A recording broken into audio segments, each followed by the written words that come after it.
बिस्मिल्लाहिर्रहमानिर्रहीम। शुरू अल्लाह के नाम से जो बड़ा मेहरबान निहायत रहम करने वाला है। अस्सलाम वालेकुम everyone, I hope you are doing well. आप देख रहे हैं स्टडी टाइम विद सवेरा।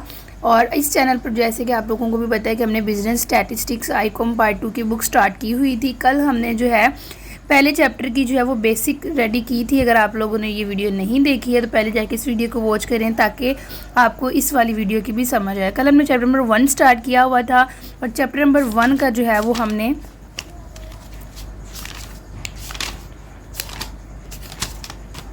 यहाँ तक जो है वो हमने इसका पढ़ लिया था। ठीक है, आज हमने जो है वो कलेक्शन ऑफ डाटा का के बारे में पढ़ना है और आगे जो इसको 3-4 पॉइंट्स रह गए हैं उनको हमने जो है वो रीड आउट करना है। अगर चैनल पर न्यू है तो चैनल को लाजमी सब्सक्राइब कर दें, बेल आइकन को प्रेस करें ताकि आपके पास आने वाले चैप्टर्स की भी वीडियोस पहुंच सके। तो जिन बच्चों ने पिछली वीडियो नहीं देखी सबसे पहले वो जाके पूरे चैप्टर को वहाँ से रीड करके आएँ, फिर ही आपको आगे इसकी समझ आएगी। तो जल्दी से वीडियो को स्टार्ट करते हैं। यहाँ पे जो हमारा फर्स्ट टॉपिक है वो है कलेक्शन ऑफ डाटा। जैसे कि हमने कल वाली वीडियो में पढ़ा था कि किस तरह जो है वो पहले डाटे को कलेक्ट किया जाता है स्टैट्स के अंदर, उसके बाद उसका प्रेजेंटेशन दी जाती है, फिर उसका एनालिसिस किया जाता है। ठीक है, उसके बाद उसके ऊपर बहस की जाती है, उसके एरर्स को निकाला जाता है, उसके बाद हम उसकी एक रिपोर्ट तैयार करते हैं। ठीक है, ऐसे ही कलेक्शन है डाटा। अब डाटा को दो तरह से हम कलेक्ट करते हैं। ठीक है, पहले हम इसकी थोड़ी सी डेफिनेशन पढ़ लेते हैं। Collection of data is the first step. कहते हैं कि कलेक्शन ऑफ डाटा एक पहला स्टेप होता है स्टैट में। एनी डिसीजन डिमांडिंग सिचुएशन, किसी भी सूरत हाल का डिसीजन लेने के लिए सबसे जो पहला स्टेप हमारे पास होता है वो होता है collection of data. As the final product and manufacture depend on the raw material and the manufacturing process to use। बस इस तरह ही लिख के उन्होंने एग्जांपल दी हुई हैं और कहा हमें अंडरस्टैंड के लिए हम इसको एक आसान सी एग्जांपल से वो समझ लेते हैं। अब देखिए, मैंने कल जो एग्जांपल दी थी उसी को ही हम आगे लेके चलते हैं कि मेरे पास 6 शहर हैं, इस्लामाबाद, लाहौर, गुजरांवाला, साहिवाल, इस फैसलाबाद। ठीक है, इसके अंदर एप्पल की प्रोडक्शन जितनी भी गई थी वो सारी देखिए हमने पहले कहा कि किस किस शहर में गई है, कितनी कितनी गई है और कौन कौन से फ्रूट्स गए हैं। ठीक है, तो इस सारे डाटे को पहले हमने क्या किया, कलेक्ट किया है, फिर ही उसकी हमने प्रेजेंटेशन दी है। ठीक है, तो ये हमारे पास पहला जो स्टेप आता है वो है कलेक्शन ऑफ डाटा। अब इसको दो तरह से जो है वो हम करते हैं। एक तो प्राइमरी सोर्स होता है और एक सेकेंडरी सोर्स होता है। प्राइमरी सोर्स वो होता है कि जो हमें डाटा मिलता है उसको हमने कोई भी प्रेजेंट नहीं किया, जैसे है वैसे ही हमने उसको लिख दिया। सेकेंडरी सोर्स क्या होता है कि पहले डाटा को कलेक्ट किया, फिर प्रेजेंटेशन दी, फिर एनालिसिस किया, फिर बहस की, एरर्स निकाले उसके, फिर उसकी रिपोर्ट तैयार की। तो ये हमारे पास आता है सेकेंडरी सोर्स के बारे में। आई होप आपको इस टॉपिक की समझ आ गई होगी। आगे बढ़ते हैं। यहाँ पे अब देखें प्राइमरी सोर्स, ठीक है, और सेकेंडरी सोर्स। अब यहाँ पे देखें प्राइमरी सोर्स क्या होता है, any data collected by researcher himself. अब देखें मैं हूँ और मैंने एक डाटा कलेक्ट किया है किसी के भी हवाले से। मैं कहती हूँ कि एक कॉलेज में जो आईकॉम के स्टूडेंट्स हैं वो 50 हैं। ठीक है, ये मैंने खुद कलेक्ट किया है और ये मेरे पास जो डाटा होगा वो होगा प्राइमरी सोर्स का। ठीक है, अब देखिए जो मैं डाटा खुद कलेक्ट कर रही हूँ, ठीक है, मतलब जो मेरे पास इंफॉर्मेशन है मैंने किसी से नहीं ली है, मैंने इसके अंदर कोई और एडिशन ऐड नहीं किया, तो ये मेरे पास आएगा प्राइमरी डाटा। या सिंपली आप लोग कह सकते हैं जो डाटा हम खुद कलेक्ट करते हैं वो है प्राइमरी सोर्स और जो दूसरों से हम लेते हैं वो होता है सेकेंडरी सोर्स।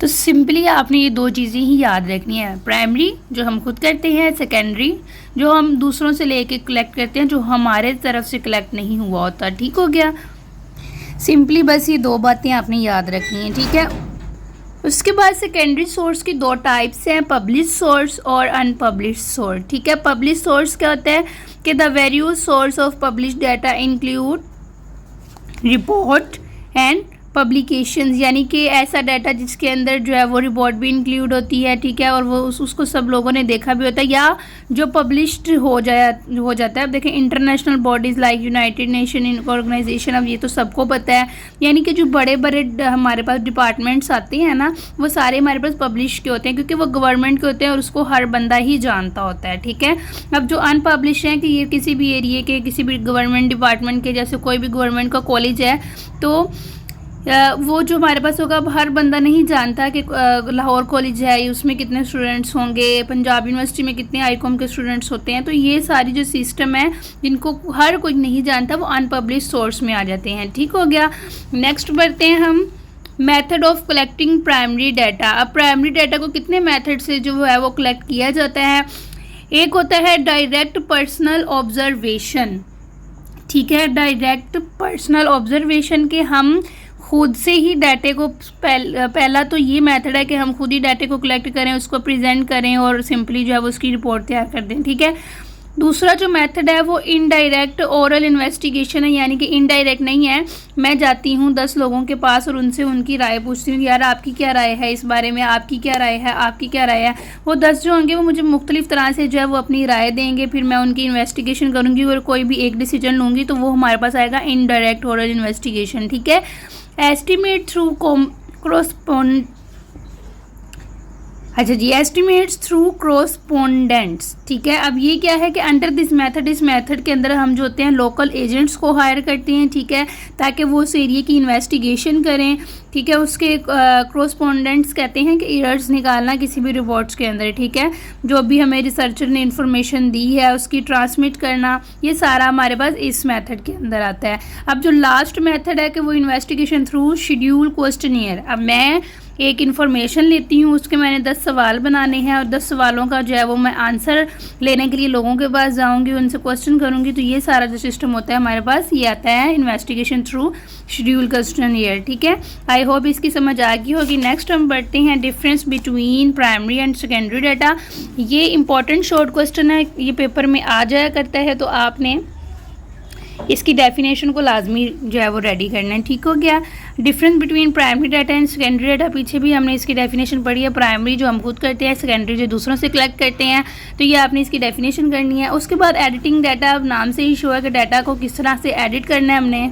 कोई भी डाटा होता है उसको रोज में चेंज करना, उसको कॉलम में चेंज करना, ठीक है, तो ये सारा जो काम होता है वो एडिटिंग, ठीक है, रोज और कॉलम में चेंज करना, तो ये सारा एडिटिंग ऑफ डाटा में आता है। तो इस तरह से जो है वो हमारा पहला चैप्टर जो है वो कंप्लीट हो गया है। उसके बाद इसकी मरूजी है, ठीक है, और उसके बाद इसके शॉर्ट क्वेश्चंस और आंसर्स हैं, ठीक है। इसके अंदर कोई भी लॉन्ग क्वेश्चन हमारे पास जो है वो नहीं है, सारी इसकी डेफिनेशंस ही हैं, ठीक है।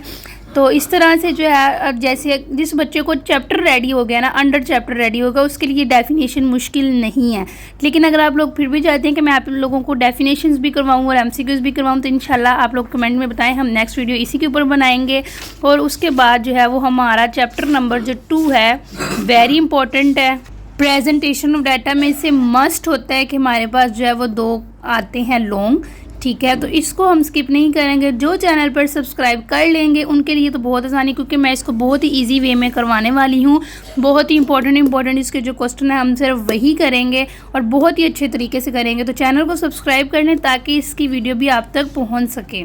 तब तक चैनल पर जो न्यू है वो लाजमी सब्सक्राइब करें। कमेंट में ज़रूर बताना है कि आपको इन सब की समझ आई है, जहाँ से नहीं है ये आप लोगों ने कमेंट में लाजमी पूछना है, हम पूरी कोशिश करेंगे उसकी जवाब देने के लिए। मिलते हैं नेक्स्ट लेक्चर के साथ नए वर्क के साथ, तब तक के लिए अल्लाह हाफिज़।